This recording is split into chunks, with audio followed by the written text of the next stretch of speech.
Thanks for the question, mate. So honestly, it depends on what you're sending in that's hazmat and how much you're sending in. So most of my hazmat products are large quantities. So I do it in pallets. And most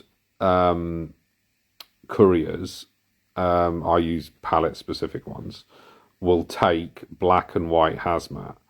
I think it's yellow and black, which is the dangerous one. But black and white is basically like aerosols, things that are pressurized cans mainly. Don't quote me on that though.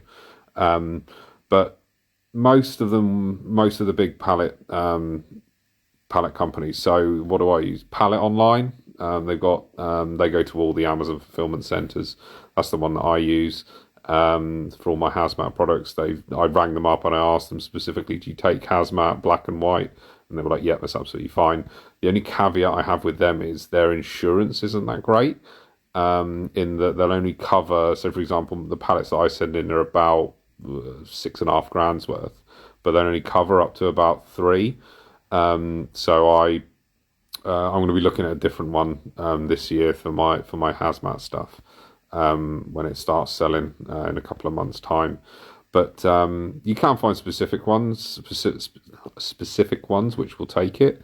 But then at the same time, I know people who will just send in hazmat stuff via UPS, DPD, and just lie about it. And I obviously don't recommend that because obviously you can get caught out there.